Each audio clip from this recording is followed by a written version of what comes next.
Hey guys, I'm Plague, and welcome to the first thing I've drawn in months! I'm so stoked because I recently had this idea for an astronomy-based challenge series, and look at that! I've actually completed something! Yay!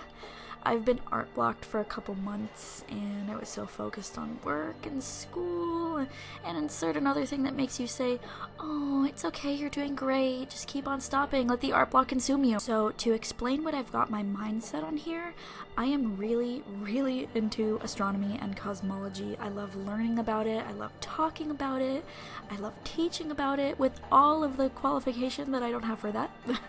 And with that, I am going to do a little challenge series thingy, which entails me boring you with knowledge while watching me draw things. My goal here is to create a humanoid-inspired version of different sorts of celestial bodies, so that would include stars like our sun, maybe comets, black holes, and basically everything in between, so I am so excited! I think that this will help me with my creativity so much, and hopefully invoke sparkly imagination tingles into your own noggin doogans. So this is going to be the first of 3 pictures on the death of a lower mass star like our sun. In astronomy, there are 7 different classifications of stars on the main sequence, and they range from the most luminous, massive, and hottest stars to the lower mass, less luminous, and relatively cooler stars. And our sun is on the lower side, not quite the lowest, it's kind of in the middle, but you know, it's around there. And when a lot of us think of the death of a star, we generally think of supernovas and boom and shit.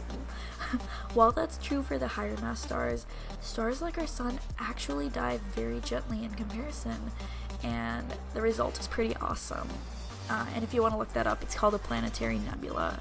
So I'll definitely be talking about it more when I actually get to that 3rd image, so if you're still watching, you're cool. So I really quickly want to talk about the different inspirations I drew from our sun and how I've incorporated them into this picture. So pretty much the first obvious thing, aside from the fire and stuff, are the sunspots. So sunspots are visibly darker regions on the sun, which are relatively, and I say relatively, cooler than the rest of the surface, so you can totally Google image them, you can see them through a telescope, with the right filters obviously, and see for yourself that our sun has blemishes.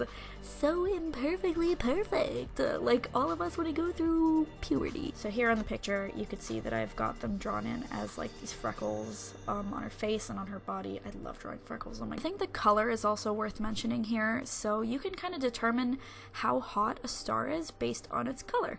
Like bluer stars are hotter and redder stars are much cooler. So pretty much if your stove only produces red flames, your stove sucks ass. So with that information, you can see that I didn't make her red because our sun is pretty hot, so I went with some oranges, some yellowies, and whites for the base. You can also see that there are no blues, but I did totally include some purple, and what that is, let me explain, okay? The sun has a superpower, yay! But not yay for us because it's totally bad for humans. Ultraviolet is a high energy form of light which is present in sunlight. Unlike how I've depicted it here though, it's invisible to the human eye. It is next to violet on the color spectrum, so that's what I wanted to do. Also it looked really cool, so yeah. Okay, so I've also got the core, except here it's exposed as like those gems on her forehead, knees, and tummy. Oh, I've also got it in her eyes. Fun facts about the core though. The core gets way hotter than the actual surface. I'll put numbers on the actual video itself, but it's something like 5,000 to 6,000 Kelvin compared to 15 million plus Kelvin. 15 million! Gosh diddly darn! And lastly, something I'm totally not knowledgeable about, the magnetic field. I have it added in the final image, like as the background, but I sort of wanted those rings on her body to be like a physical version of them. Either way, I just wanted to give her some bling blang. I mean, she's completely naked, so... Okay, that's it. I'm finally done talking. Hooray! Congratulations for making it through. If you guys like this video, please give it a thumbs up, maybe give me a subscribe in the process, that would mean so much to me. I hope to see you guys in the next video. I already have it half drawn, Yay! Alright, see ya!